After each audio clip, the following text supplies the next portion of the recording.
ole naupang zaithiam deuh mai kan react dona tun tuma chuanin hei children's talent show lama mi ania top 10 an lo thleng der to maya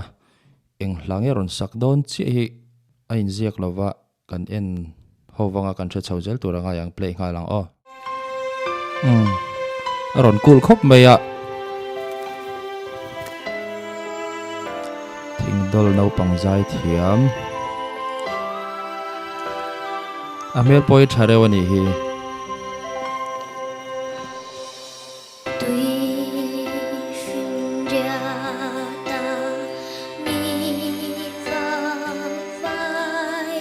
phone moi zia chu kan ti top lokanga tuifin re ta mi wak vai ten ti ani aron sadon ti kan theta kan hla hriat lar ani rualin solo han sakatan jon hlahar takmai hlamuang fan thlok del del kan tiang chi khani a puitling zai thiam na jong tan po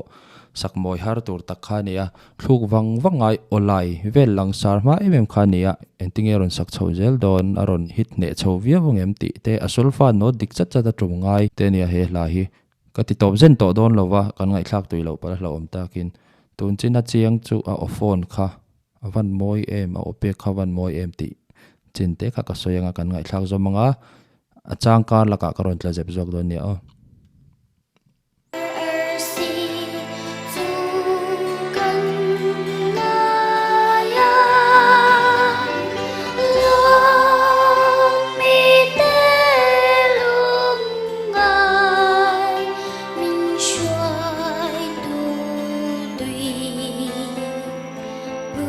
just upon an look up my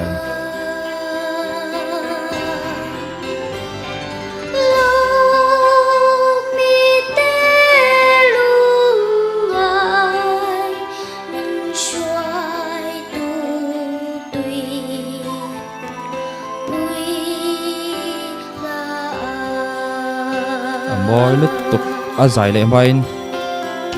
azai kan ngai thak tui le man ti top lokang o hey kubeng zat nge ni ang ka shelawa he talent show hi kum som pali noi lam ta na bot sai ani in ka ria chuta bo chonin a upapol chu ni mi lawa kum som vel ani tura han ngai ta ila anakina an la so engem ka shelawa kum som noi lam ope ka tan chon awan dik ler em ti kha kan ngai thak chin atang kha na cheng lain ka ria hey naupang olai kan ti ang chi kha om vak tami alo maya hey naupang zaithiam phe na hian mi tangkai ta kanom thina anu le pa emo chung te emo hey thian te mel hriat te than hem ngai deuh ama zer tira boy pui thin tu an omani karinga chu chu aron lang chuakin ka ria sol fathiam deuh emo music thiam deuh emo kai hroi tu anei ninge in ka ria tu na ka mu china chuan o thil pakhat ka lo notice le achu ami thian mi avaron rel thini azai kar laka khanin avameng rel thina sir lama thu ama kai hroi tu an omani ka ring ti kha naupang tan hian an poimo em naupang stage ading chuak te ho hianin mi pui lama mi hi an varon rel hian confidence an nei pha thina ni an ma ni zir tir tu te emo an nu le pa te mo lo thut ve hian khalai kha kamu tel lewin ka sia meng rel maya jam mel deuh ang pona lang suang lawa azai deuh top maya asang la ya po atang deuh ang pona lang chuang lo olsam deuh khana ron hit dik chho thei zel maya kan ngai thlak chun zamang o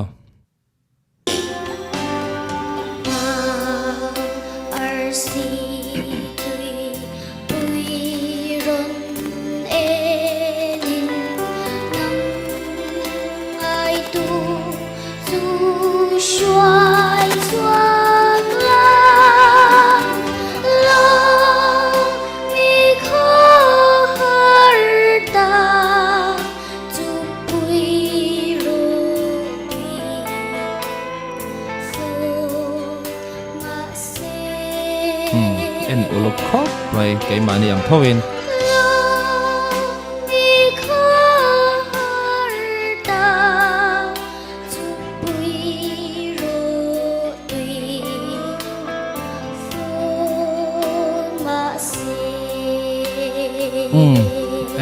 phone le login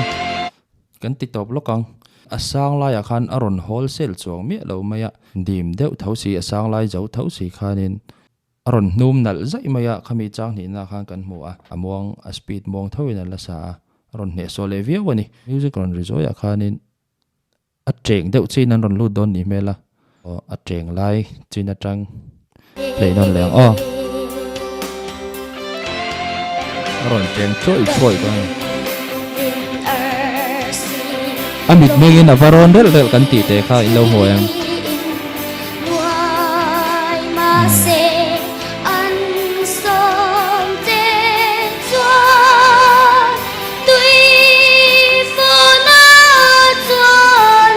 a wholesale trip ani khalai tak kha chu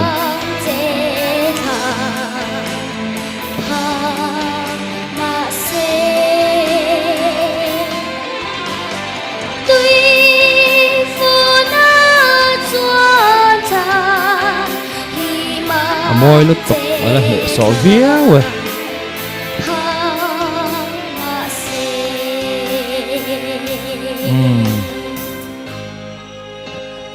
to paron buông để ta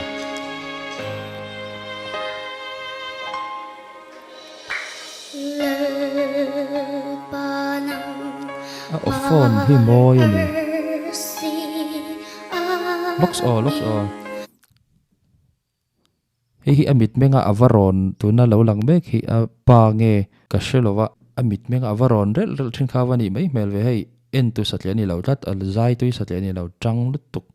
ban lo vai mai mi chingin ka zir tir dan khana ti em ti ni om takin lo tang khop mai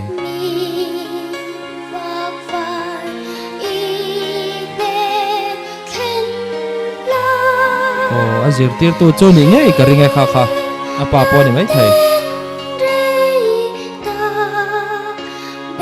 lok kalai khan an dal khop mai sang lai khala ngai thau la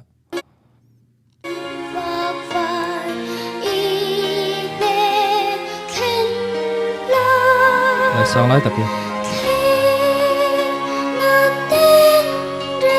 aron tham deuh ta ni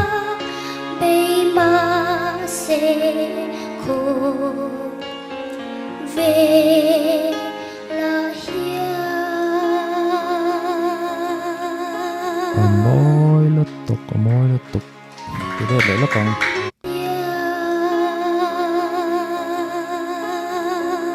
phone kha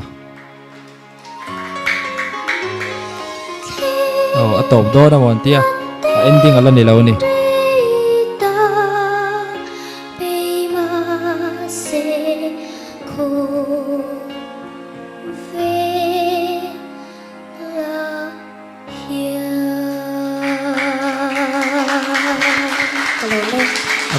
môi về phena mishing ate an fak omin ka ria tu po ni se tin an Naupang po fak oma thu oi thei le zir tir theina tin ani a phena zong te